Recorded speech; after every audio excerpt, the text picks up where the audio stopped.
How to market a bank. Marketing for banks. Bank marketing plan strategies. This video is designed to help you better market your bank. In addition, in the description below this video, you'll find a link to a page where you'll get a free collection of 17 books covering each and every aspect of small business marketing. A gift to you with our compliments. Now, how do you judge the effectiveness of your marketing efforts? Easy. Does it produce results? Great-looking ads, fancy logos and flashy websites are worthless if they don't bring in sales. This video presents 10 common marketing mistakes that can help you produce better results. 1. Not having a clearly defined, unique selling proposition, USP. Do you want to fit in, or stand out? In order to thrive in today's cluttered marketplace, every business owner must be able to clearly articulate an answer to the question, why should someone do business with you, rather than your competitor? What makes you unique? Your answer to these questions constitutes your unique selling proposition. Do you offer 24-hour, 7-day-a-week service? Do you offer the lowest price? Do you offer a no-risk guarantee? A strong USP helps you to stand out in a crowded field. 2. Selling features rather than benefits. Someone once said, "No one ever bought a drill bit. Millions of people have bought a hole." People don't buy features, they buy benefits. They are tuned into radio station, WIIFM, "What's in it for me?" Tell them clearly how the features of your product or service will help them, make their life easier, etc. 3. Not using headlines in advertisements. You have at most a couple of seconds to grab someone's attention when they read a newspaper, Google ad, etc. Using an attention-grabbing headline ensures that the reader will continue to read the rest of the advertisement. The headline is an ad for the ad. Take a look at some newspaper ads. Which ones attract your attention? You will probably find they have utilized an effective headline. 4. Not testing headlines, price points, packages, pitches, everything. How do you know what ad, what price, what offer most appeals to customers? By putting them to a vote. Test everything. Rather than running one newspaper or online ad for 3 weeks, why not run 3 different ads for 3 weeks and measure which draws better? Rather than putting all your advertising into newspaper, why not split between newspaper and internet and measure the results? Why not price your products, services, at different points and see which sells more?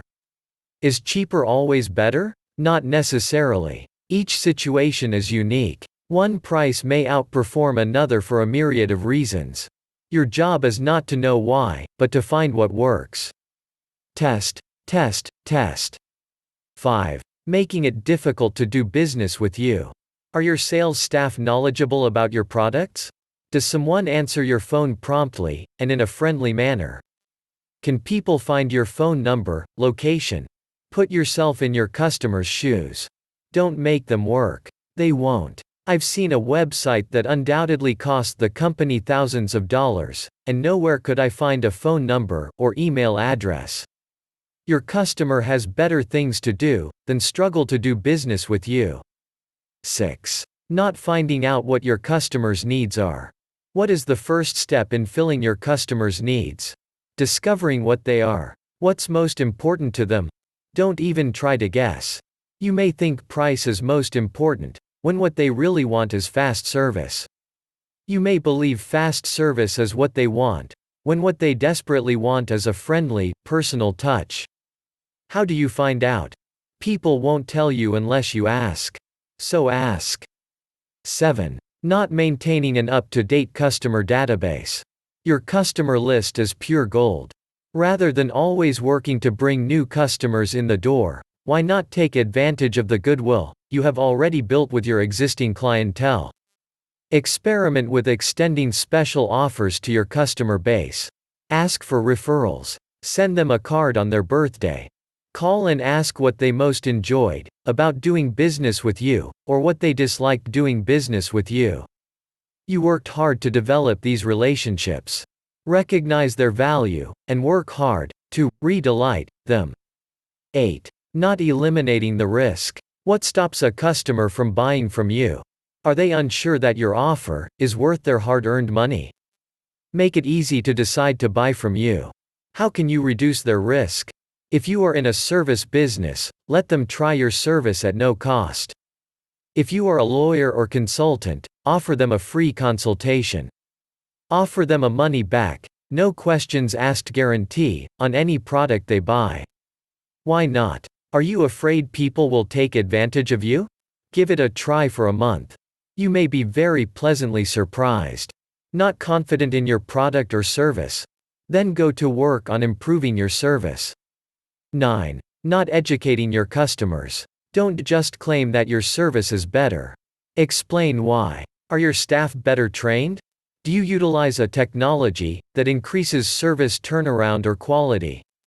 Don't expect people to just take your word for things. Quality, service, and value mean nothing. Everyone claims to offer these. Make these claims real for the customer by offering credible explanations why they should do business with you. 10. Not knowing what works and sticking with it. Do you know which ads are effective? What media pulls best? What offer gets the best reaction? By testing, you will. When you find something that works, don't change it until you find something that works better. Just because you're sick of an ad or an offer, isn't a good enough reason to change it. You can supplement with other ads and offers. If it works, keep it.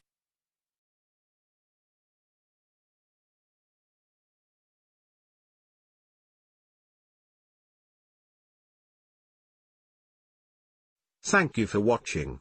Please like this video,